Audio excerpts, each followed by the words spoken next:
All good. So you've been forewarned. If you don't want to be recorded, don't speak. These go on my website, by the way, in case you ever want to see them. They are posted to the website under media. So welcome everybody. I see Janet as well, and I see Nicole, I think, and I have my glasses on, so bear with me. Here we go. And then some other names. So welcome everybody. Just a reminder, a legal disclaimer. Actually, a reminder, first off, if you could mute your line. Hey, Cindy, nice to see you. Peter, Cindy, if you could mute your line. Everybody else, I think, is muted, unless you want to say something, obviously, to me.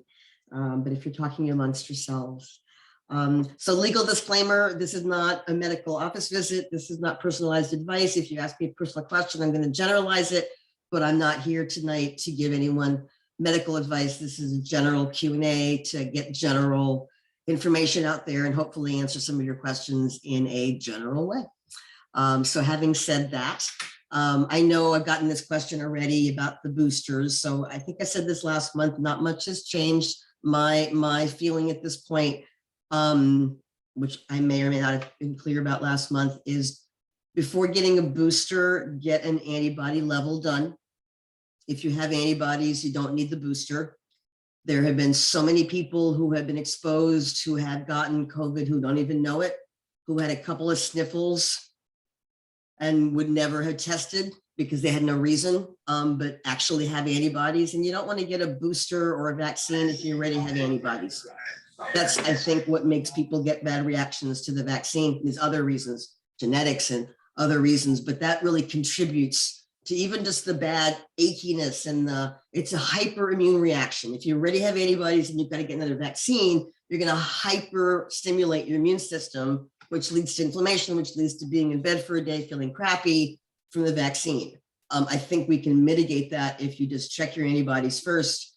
And that's why I say that. And then the second part of what I talked about last month hasn't changed. It depends on your risk factors.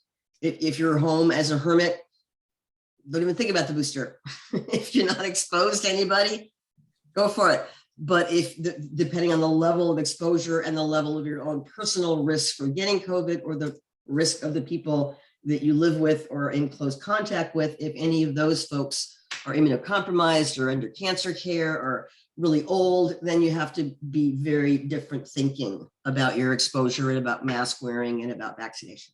Okay, any follow-up questions on that, or can we move on from COVID? Anybody? Going once, going twice? Cool, all right. Hi. So I've been meaning to tell you guys this for a while, and I'm going to put it out in a letter. I just haven't gotten around to it. And some of you know this from experience. I've been using a new lab called Vibrant. It's called Vibrant America, and then subsidiary Vibrant Wellness.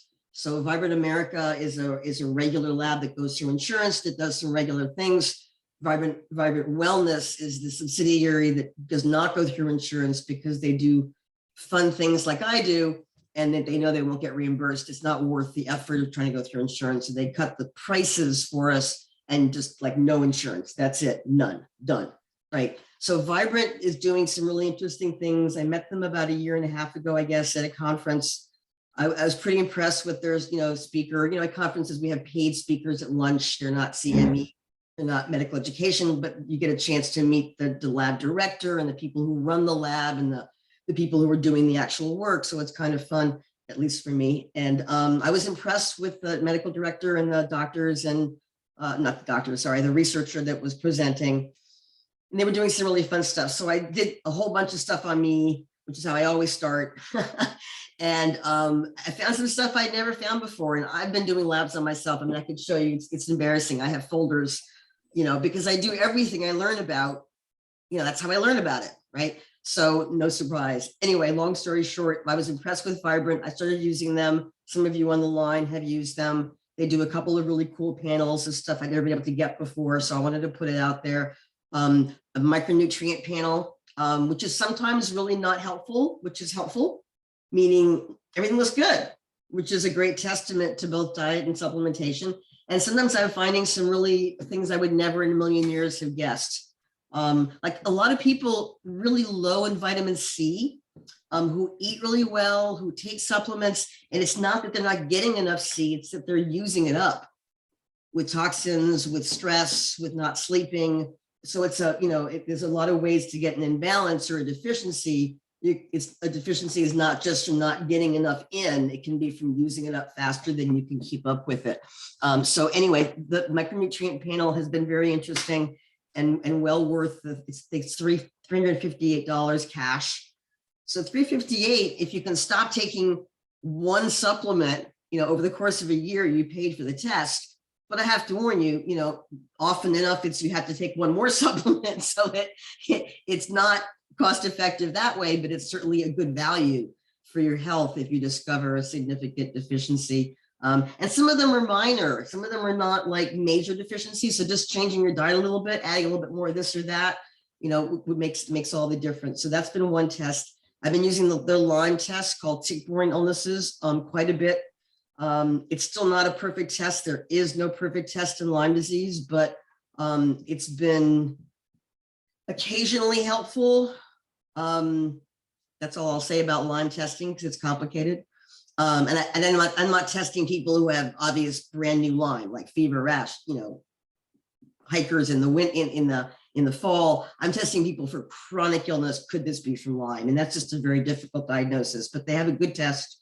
And they have a bunch of other ones. The gut test or stool test, I think, is the best of the lot. I've switched from GI Effects completely and Genova completely to their stool test. It is by far superior. And so take a look at their website. I'll leave it at that. They have some really interesting brain tests that I did on myself. Very forward thinking, looking for viruses, looking for antibodies to toxins, looking for a variety of things that are connected with the onset of dementia, not just Alzheimer's, but all dementias and other horrible brain things. And some of them you can't, some of them are just genetic predispositions, but some of them you can act on. One person I took care of had a whole bunch of viral markers. So we're just gonna empirically do some antivirals for, a while, 6 months, a year, low dose, garlic and mushrooms and things like that. So there's some value in testing those things, even if it's not a straightforward, I'll feel better tomorrow, but kind of like toxicity testing. When I do toxicity testing, which many of you have done with me, and you lower your toxic load, you're lowering your risk for everything. I mean, there's no question about that. So this is in that same vein. So take a look, Vibrant America / Vibrant Wellness. If there's any tests that you want to order or discuss with me, whether it's in your interest to order, assuming you're a patient, please feel free to call Lisa or shoot us an email, even better, with the test that you're interested in, and she can pull your chart and I can look at it and look at your thoughts and see whether that makes sense for you to get that test. Okay. And then you pay the lab directly. I have nothing to do with the pricing whatsoever. Okay.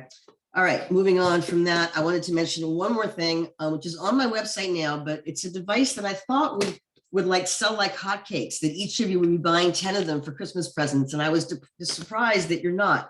So this is my phone. This is the device. My light is too bright. Let me see if I can try that. Okay. So this little device here is called R2L. R2L, radiation to light. This takes about 70% of my phone's electromagnetic field radiation and turns it into light that comes out of that little thing right there. It's like a mini light bulb, a very low light, like a candle you could see at 100 yards maybe, right? But that's the level of electricity we're talking about. So it's this little sticker. You can go on their website, R2L. They have a nice video that explains it. They have some data. They actually have a study. They actually have a not just them doing it study. It does take about 70%, not all of it, of the radiation from your phone and turn into harmless light, which then just gets emitted into the back of my phone. Essentially, my cover goes right over it. It doesn't matter. We have these in the office. They're $35 each. I think they're great stocking stuffers. Personally, I'm giving a whole bunch to all my cousins and all my nieces and nephews because they always have their phone, on their body and their pocket. And so do you guys. A lot of people carry their phones on their person, which is a big mistake. Please don't do that. But even just when you can't use a speakerphone and you have to be on your phone, it's cumulative, right? Let's give our brains a break. So I have at least reduced my brain and body radiation by 70%. I would highly suggest you guys look into it. Go on their website, look at their video. I did a little more digging than just that, but they're good and it's safe and it's $35. So Even if it's 60% less radiation, they're not 70. Like, okay, I'll take it for 35 bucks, right? So there you go. So those are my three things. So who has a question? Amy. Amy was first, and then we'll get to Larry. I actually have a couple questions, but the first one is about vitamin B. What is necessary? How much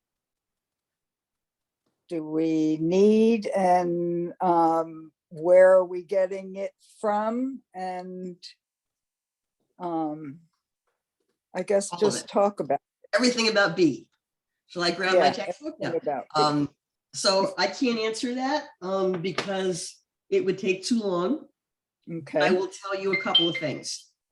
There is no vitamin B. There's a family of Bs. There's B1, B2, B3, Yeah. B4, B6, B7. There's niacin, which is a B7. There's, B9. There's a whole bunch of Bs, and then the famous B12, which is a must for anyone who's a vegetarian or vegan, because that's the only real source. You can make B12 in your gut. Your microbiome makes B12. You can get B12 from mushrooms, people say, but it's hard to get enough if you're a vegetarian. So bees are a family. They're water soluble. We get them in lots of different places. Like, for example, B12 only comes from meat, and folate, which is B7, only comes from foliage. So it's a very large family. They tend to work together. They tend to work in clusters. Detox needs, 4 of the main Bs, like critically for detox. A lot of pathways can substitute something, but you need Bs for life. I mean, if you gave me a metabolic pathway, there'll be a B vitamin in there somewhere. So from brain to bone to gut to you name it, you need Bs, and you need them as a steady stream because they are essential, meaning we can't make them from other things. And they are water soluble, meaning we pee them out very readily. In fact, women, this is a fun study. I'll end on this, I think. I don't remember where I read this. It was so long ago, but I've remembered it for 20 years. They did a study where they were measuring B vitamin excretion in urine, which is what happens. And they found somehow that when people are stressed, like sudden stress, like a fender bender, or something sudden terrible happens, kind of stress, we pee out a lot of Bs. And women pee out way more Bs from less stress than men do. Go figure. Which is simply to say that women need Bs more than I found to be men, and that I find that to be true because I measure so many people. I find inevitably women are low in Bs and not necessarily men, although sometimes they are. So there you go. It's complicated beyond that, Amy. Okay. can you have too many Bs? Sure, you can have too many of anything, including oxygen and water. Too many is too many. Life is balance. So absolutely, it's hard. But yes, and B6 can be toxic at high doses. Everything can be toxic at high doses. So yeah, okay. Larry, I see you. Go for it. Yeah. Hi, Tamara. Hi there. I'm in the 8th day recovery from COVID, and my voice is coming and going, mostly going. Can you help me at all? Give me some hints on how I can get my voice back? No, I can't talk about you at all, but I can talk in general terms about post-COVID recovery. Right, that's kind of the disclaimer in the beginning. So I'm sorry that you're sick, and I hope that you get better soon. Is it, so voice problems can be very different than coughing or other symptoms of any upper respiratory infection, whether it's viral or bacterial. If you didn't know that you had COVID from your voice alone, let me rephrase that. When people just have laryngitis, and they're not that sick, they don't have really a lot of other symptoms, but they lose their voice entirely, it's almost always a virus. Viruses do that, nothing else really does that. If you're sick with a cold and a flu, and you're kind of achy and kind of cold-ish, and you lose your voice, it's still a virus. But when you have a known viral illness that does other things like influenza or COVID or SARS, then laryngitis becomes a little bit different. So, but in and of itself, laryngitis, inflammation of the larynx and the vocal cords, does not have, to my knowledge, a prognostic value. It doesn't mean you're getting sicker. It doesn't mean you're getting better. It doesn't mean Right. anything else is going to happen. It just means your vocal cords are inflamed, and it's going to take whatever time they take to get uninflamed. And the less you talk and the less you whisper, which apparently maybe that's a old wives' tale, but apparently allegedly whispering is even worse. I don't really know that that's true or not, but the less you use your voice, the easier it will be for it to heal. That's for sure. So I don't know much more about laryngitis per se getting better or worse in the times of COVID. I think it's one of many symptoms that just come and go with a friggin' mind of its own. And as long as overall people are making progress, getting better, every 2-3 days, being able to see some improvement in something, then you're on the mend. N-acetylcysteine, NAC, has been used for all respiratory infections for decades, but it's been found to be very effective in COVID and post-COVID. And I would highly recommend anyone who's exposed or who has influenza or a cold or COVID to take NAC twice a day. And then there's a whole bunch of other things, the usual medicinal mushrooms and elderberry and juice plus vineyard or berry blend and things like that, which will make a difference for your immune system, helping you get better. Okay, Feel better quickly. thanks. I appreciate it, Tamara. You bet. Hey, Janet, what's up? Hey there. I submitted a couple questions on an email. You may not have seen I'm them. sorry. I ran out of the office and I may have missed the folder that that's Lisa left okay. for me. I apologize. So I'll ask the general question rather than personal to me, but low dose naltrexone, and I think you have an article on your website about that, but I've heard that it's good for immune regulation.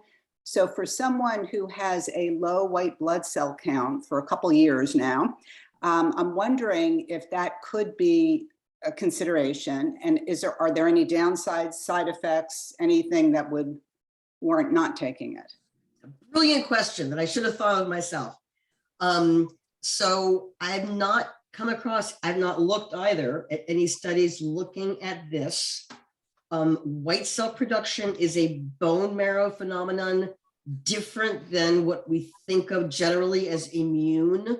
LDN has the most research in autoimmune, which has nothing to do with white cell production. However, there is no downside, is the answer to your question, right? And so, as you were talking, my Mount Sinai brain turned on and I'm like, it couldn't hide, right? Oh, wow. Couldn't hide, right?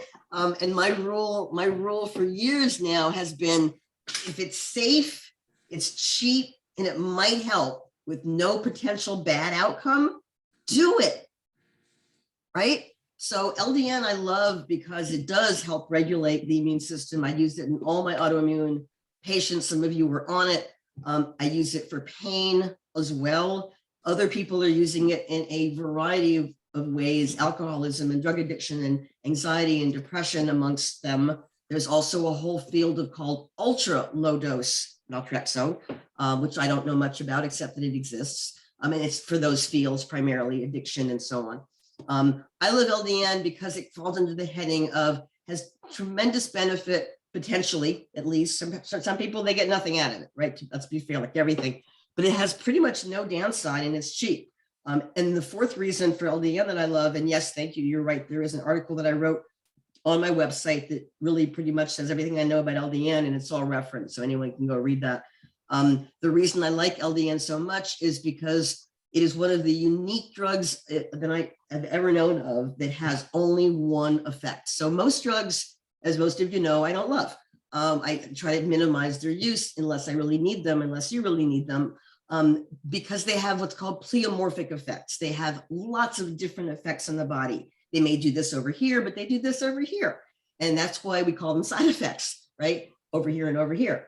LDN only sits on one receptor in the entire body. Very unusual for a drug. LDN only sits on one receptor, the opioid growth factor receptor in the brain. And the way compounding pharmacists make LDN, it's a short-acting drug. It can be made as a long-acting drug or a short-acting drug. What we use in this setting is a short-acting drug. So we know exactly what happens. The LDN you swallow in that little capsule goes to the opioid growth factor receptor for about 3 hours. And it sits there, bumps off OGF, which is normally sitting there, the opioid growth factor that sits in that receptor, bumps that off. That sends a signal to the immune system we got a little problem here, not a big problem, like nothing major. But if you could please come tonight and just tune us up a little bit, we'd appreciate it. It's the same mechanism as a runner's high. When you overdo it a little bit and you get that little endorphin rush, it's OGF. It's the same mechanism. And so we know the mechanism, we know the receptor, we know it only sits there for 3 hours. We know it has no other effect anywhere in the body. It's like the perfect medication. Very, very rare. It's also cheaper than dirt. It's $1 a pill.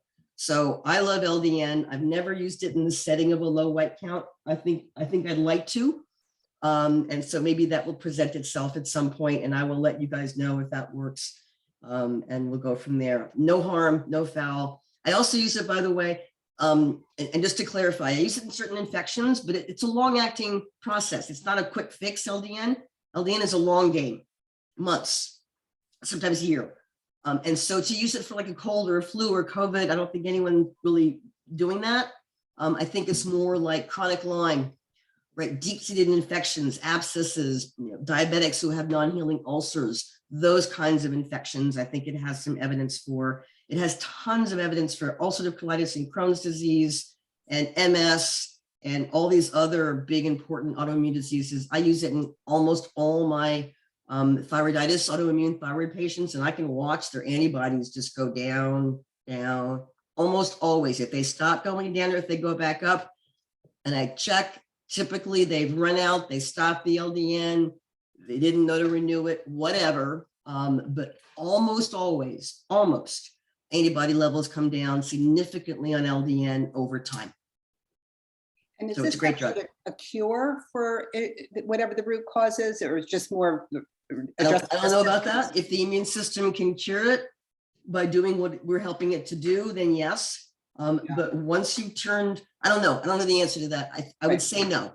I tell patients if they're doing great on it and their antibodies are down to normal, I say give it another 4 months, 5 months, and then let's stop it and see what happens, or just stay on it. I don't really have I don't have any evidence for one or the other. Mhm. Okay. And one just other very quick question, if you can say it in a quick sentence, but if somebody has a really plant-based, great diet, and they're still leaning toward being acidic in their urine rather than alkaline, because I know how important that is for bone health to be, and general health, to be more leaning toward alkaline. What do you suggest beyond diet that they can do? Two things. So I don't think measuring urine pH is a great thing to do. I mean, you're detoxifying toxins that you have made acidic to be able to detoxify them in your urine. It's a waste product. So I would rather measure saliva, at least as a check. It's a check and balance. And you can get pH paper for saliva. And then blood obviously is the other way to measure pH, but that's much more difficult. But I would go with saliva first of all. And the second answer is what's making them acidic. So if you're eating mostly alkaline foods, which is what a plant-based diet is, then something is pushing the envelope towards acidic. Is it toxins? Is it lead? Is it mercury? Is it parabens? Is it stress? Is it not sleeping enough? Is it cortisol? The list is really long of chemicals that make you acidic. And stress is a huge one. So I think you have to look at the balancing act of not just what you're putting in to become alkaline, but what's pushing the acidity in the other direction, as well as maybe not measuring urine, especially if you're actively pushing the detox systems like saunaing or taking detox supplements, then you're trying to get your urine to be full of crappy acidic stuff. So maybe that's not the best pH to be looking at. Okay. Okay, thank you. You bet. Go ahead. You're muted. Thank you for seeing that. Hi, Your Dr. last question of the night. How you doing? I was diagnosed with valley fever and someone suggested B17. And since we were talking about the bees, I thought I would ask that one. I don't even know what you said before. You were diagnosed with what fever? Valley fever. Oh, valley fever. Okay, sorry. So that's not my area of expertise. That's an infection from a rotavirus? No, valley fever is it's not Junta. I'm confused. I don't know what valley fever is. It's basically a fungus that is Fungal. Got it. found here in Arizona mostly. That's why I knew it wasn't quite my wheelhouse, but I was confused with Hunta, which is also in your area from mouse droppings. And I knew there was something like that. Okay, so mold. And that's interesting. I had mold on the top of my list as something to potentially talk about tonight because I've been seeing so much of it. I don't know about B17 in mold. I can look into it because I'm looking into mold anyway. So that's an interesting concept. B17 is not a classic B vitamin. It's been named that. It's a more modern discovered compound. It's not part of the B family that I'm typically aware of. But I'll look into it. I'll look Thank into it. you. Report back next month. Yeah, Thank you. fungal stuff is fungal stuff is hard. Thank you. All right. Amy, you want to wrap it up? We got 3 minutes. Go ahead. I don't see anyone else's hand up, so go for it. I was wondering about the Juice Plus Performance Shake and how that compares with their regular. protein. So they're very different products. And just FYI, at the end of the year, we'll have a third one, which will be a different complete with less sugar and more fun vegetables, algae, but no soy. So it'll have different sources of protein, pumpkin powder, sunflower seed powder, and red algae. But to your question, Perform, which came out last year, Perform is protein with beet juice and tart cherry, which are both proven to improve muscle performance and clear lactic acid faster, so your muscles don't get cramped up from that buildup of lactic acid. So it was really designed initially to be a performance, as in the name, a performance shake, so that you would take it like maybe half before a workout, half after, or before and after, or just after. But what they find with tart cherry and the other ingredients and a high dose of protein is a much faster recovery. This was tested in like professional athletes, like high-end professional athletes, not better endurance, better oxygen capacity, less lactic acid, and so on. And so they proceeded to continue developing it since they found that it was so effective.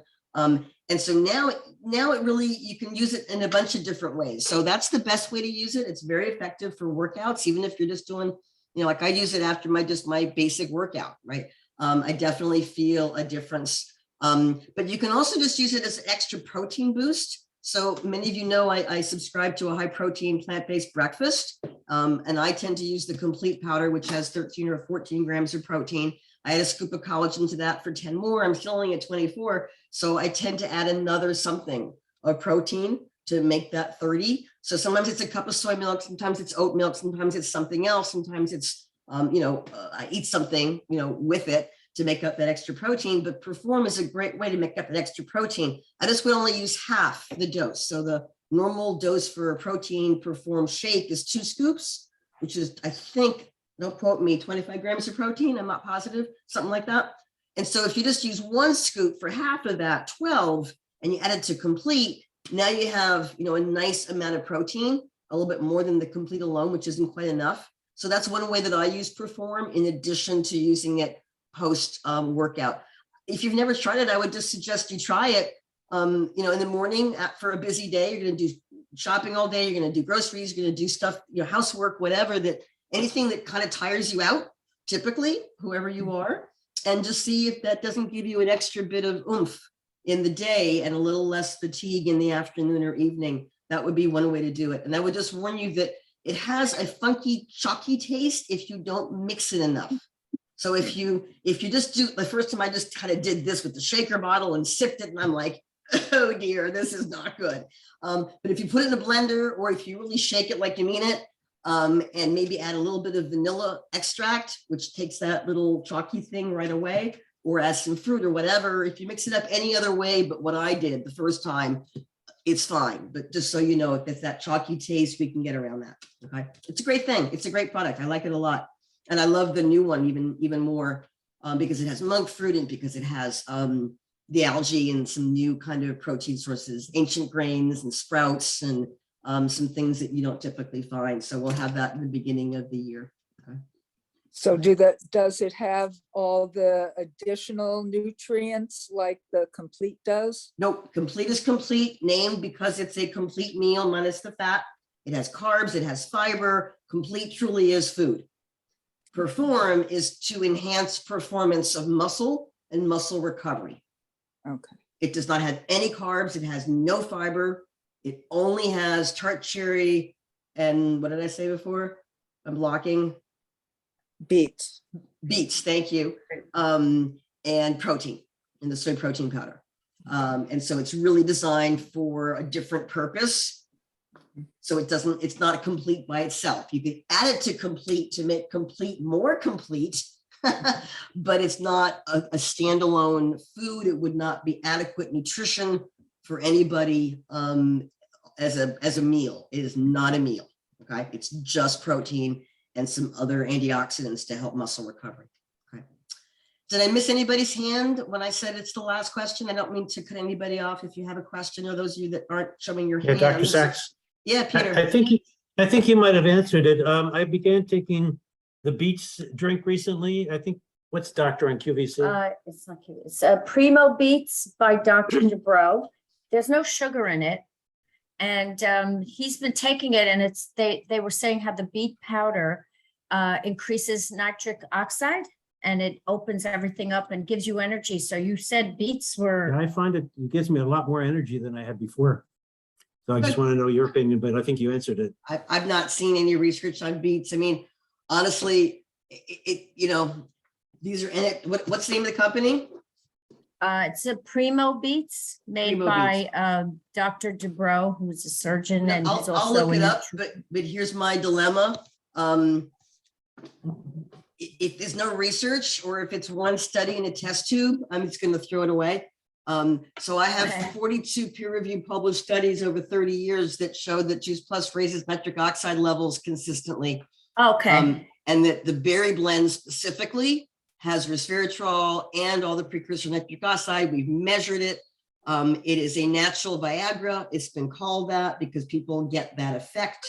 The berry blend does not have beets. The berry blend has every other purple thing. So it's purple things. Right. Beets are purple. Purple purple. things increase nitric oxide as a rule. They contain anthocyanidins. That's the compound Mm-hmm. in purple things. And that becomes nitric oxide. So Right.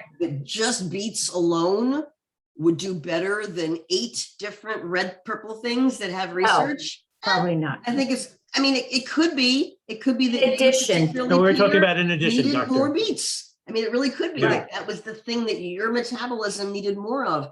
But I think it's more along the lines of a good placebo effect, right? They told you this is what's going to happen. And so your brain decided it was going to happen, which is no reflection on No, you. what- Placebo is When Cynthia 30%. tells me to take something, I get negative, but no, it's really, I can feel the energies a lot more. And we You do take took the it. other also. We take, Well, the- I'm glad. I will look into it. And he Maybe there's takes the something in Juice there. Plus. we This take is the how I Juice learn Plus new too. things, right? I think I've told you guys when Juice Plus was first shown to me, I said no for 2 years. I was like, go away. This can't be, right? Until I saw the research. So I'm happy to look at, I wrote it down. I'll look at the research because I'd love to be surprised. I'd love to find another product that has nitric oxide research. That would be like so cool, and Yeah. maybe it works for you because you're adding it to the berry blend. Right. Yes. So you had yes. 8 and you did that last hit for you to feel the difference. That's very possible too, that you would not feel it if you weren't already eating 30 different fruits, vegetables, and berries every day Right. in the Exactly. That's 400 true. capsules, which I'm glad that you do. So I will look into it because like you said, I trust Okay. Thank you. I trust your experience. Go ahead, Cindy, Dr. last thing. Sachs, does the Perform that you just spoke about, it's available now to Yeah. purchase? Yep. Oh, and Yep. is it like creatine that helps with muscle growth? No, creatine is different. A little Creatine different. is, Okay. yeah, no, this is different. This is This is food. different and Yep. and this is food. Okay, so Yep. that would be good to add to one of my Sure. shakes. Okay, perfect. Yeah, it's an easy form of more Thank you, protein. doctor. All right. Yeah, great. Great, All right, thank you. guys, I'm gonna check out. I got another call that I'm late for, all right? Thank you all for joining me. I appreciate it. Bye. See you Thank next you. month.